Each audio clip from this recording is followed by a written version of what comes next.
Good evening, good evening. How's it going? This is Mr. Opinionated coming to you live and direct this evening for a little motivation, a little talking. And tonight I want to talk to you about the subject, the driver's seat. Are there any backseat drivers out there, first of all? What is a backseat driver? Backseat driver is someone that sits in the back of the car that tries to tell you how to drive, that tries to tell you how fast to drive, tries to tell you which turn to make, tries to tell you how to navigate to the place that you are supposed to be going. Now, this person may or may not know how to drive, they may or may not have a license, but the point is there is always someone sitting in the back seat trying to tell the driver where to go. Why are people reluctant to get in the driver's seat? Why are people reluctant to get behind the wheel of the car and try to navigate it from point A to point B? Now, of course, the driver's seat is symbolic for leadership. The driver's seat is symbolic for someone that is going to get out there and do something. The driver's seat is symbolic for somebody that is going to get out there and make the sacrifice to put in the time. There's always going to be people standing on the sidelines. There's always going to be people telling you where to go, how fast to go, what you should do. But when you look at their works, when you look at their achievements, they oftentimes do not have much experience and they don't have many rewards or fruits of their labor to show you why they should be telling you where to go. I wrote down a couple of reasons of why people don't want to get in the driver's seat. Of course, my memory ain't all that, so I got a sheet of paper. First, reluctant to get in the driver's seat. A lot of people just are simply not good at navigating. They are not good at telling you where to go. They are not good at giving directions. And they may not be good at navigating because they have never navigated. They've never taken anyone anywhere, and they do not have the experience to take the ship out to sea. So that's one reason why people are reluctant to get in the driver's seat. Everybody cannot navigate the ship. Everybody cannot chart the path. So some people are just not good navigators, but they are good at telling you what you should do. So you have to ask yourself, are you willing to get in the car with somebody who is not good at navigating? And do you want to hear their whining and crying and giving you direction from the back seat when they obviously don't know where they're going based on their works and based on what they have to show for it? Number two, when you're in a driver's seat, you have to be responsible for other people. Of course, you know that when you drive a car, you need some type of insurance, whether that's SR22, whether that's liability, or whether you have thrown down the cash for full coverage. Because when you're driving, you have to be responsible for the people that are in the car with you. And it all boils down to there are people who want to tell you where to go. They want to try to take people somewhere, but they don't want to look out for anyone but themselves. So that is the second reason why people are reluctant to get in the driver's seat. They only look out for themselves. They don't have the shepherding spirit, and they simply do not want to be responsible for anybody's well-being but their own. Now that could be because of selfishness, and could also be because they simply do not have the type of skills or the type of wisdom to take care of people. So that is another reason why people do not want to be in the driver's seat. Absolutely. They do not want the responsibility. Now they want to judge and they want to tell you where you went wrong. They want to tell you how you turned wrong, but they don't want to get in that driver's seat because they know that the same measurements that they use to judge that driver, the same thing's going to be turned on them. So I don't want the responsibility, so I don't want to drive.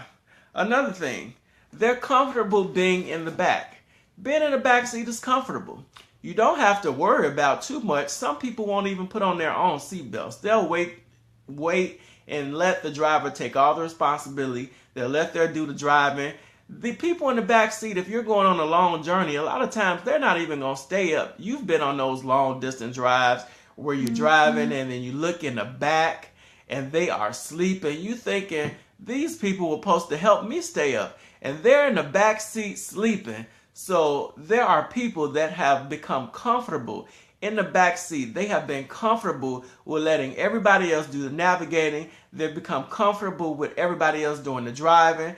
They've become comfortable with everybody else being responsible for other people. And they have simply become so comfortable with doing nothing but sitting back, letting everybody else do the hard work. So that's another reason why they don't want to get in their driver's seat. Let's see, another one. Tell others what to do without being accountable. Accountability is a bad word for some people. It just simply is. Nobody wants to be accountable to anybody for anything. Correction. People who don't have a leadership frame of mind do not want to be accountable. Actual leaders know that they have to be accountable for somebody. So people don't want to be in their driver's seat because they simply don't want to be accountable, because they know there are going to be people pointing at them. There are going to be people looking at them. There are going to be people watching them and micro-analyzing everything they do. So a lot of people don't get in their driver's seat because they don't want to be accountable. Let's see, last thing I put. Creating a duplicate generation. I don't think that has something to do. That was my Bible class notes. But the driver's seat. I don't know how many of you drive. I don't know how many of you do long distance drives. I'm not a long distance driver. I do short trips, maybe 3 hours, and then I'm ready to switch. Then I can switch back. But the point of tonight's live session was to talk about those people who are always judging, those people who are always telling you what to do and telling you how to do it. And when you look at all of their stuff and what they've accumulated or what they've done, or you went down the resume of their achievements, they don't have a lot to show. Why do we listen to these people? I don't know. Some people listen to them, some people don't. But they're like kind of like little gnats. They're in your ear so much. They're biting you. They're like the little mosquito. They're biting, and they are irritating. I don't know why we let backseat drivers get on our nerves so much, because they simply do not have what it takes to take us where we need to go. So when I'm going on a journey, when I'm in a car, especially if it's a long distance trip, since I don't drive a lot of long distance, I want people who don't mind switching get in that driver's seat with me. Or somebody that's going to get up there and that's paying attention and say, you know what, you look a little bit tired. Let me get in that driver's seat for you so that you can rest. So on your journey in life, make sure that you do not take too many backseat drivers. You may not want to take any at all, but you don't know they're a backseat driver until you get in the car. So you want somebody in that car with you.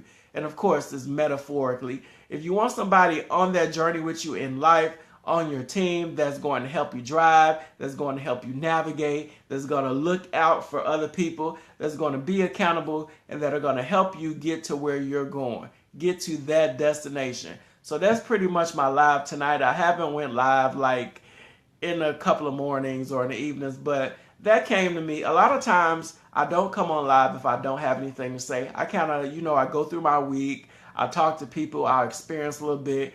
I may be in Bible class getting something. It may be something that I've read. So that's kind of how I get my inspiration. I was doing live every day, but the inspiration doesn't hit me every day. But this I wanted to talk about because I noticed that there were a lot of people that want to tell you where to go, but cannot give you examples that they are competent in navigating and competent in telling you why you should go or how you should go. And they're just people that want to judge anyway and tell you what to do. If you on your hustle, whether you are, I have some real estate people in here, I have some authors, I have some mentors and entrepreneurs. Whatever you're doing, there are always going to be people that judge, and there are always going to be people that are telling you what to do when they are sitting in a seat of fear, the back seat, and not doing it themselves. So it's much easier to tell you why what you're doing isn't working or why you need to change,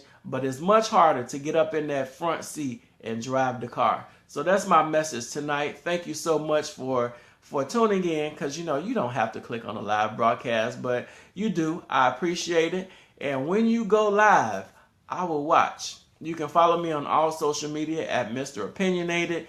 There are tons of people that are out here doing great things. It is November. 2016 is almost over. So, of course, all of us are in that evaluation stage, trying to see what we did this year, trying to see if it worked at all for us, because everything that we did not work. All the places that we tried to drive, we didn't get there, or we got there at a slower rate, or we were off schedule. So, end of the year, November, let's evaluate. Let's look and see what we did this year. Let's see if it worked. If it didn't work, let's tweak it. If we tweak it and it still don't work, let's throw it out and let's start again. There's no shame in starting over. There is no shame in resolutions. I know people, they're getting ready in January. They're getting ready to go hard because people are going to be going working out. People are going to be saying things that they want to do.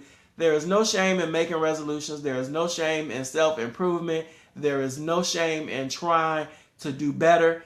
If you don't hit that goal, if you don't hit that destination, get up, dust yourself off, and try again. But stay in the driver's seat, because people that are driving the car are going places. They are navigating. They're being responsible. And these are the true victors in life. So thank you for hitting me up. What's up, Jerry? True. Stay in motion. Right. Why are you going to be stagnant? Keep going. You're going to always have people that are going to tell you what to do.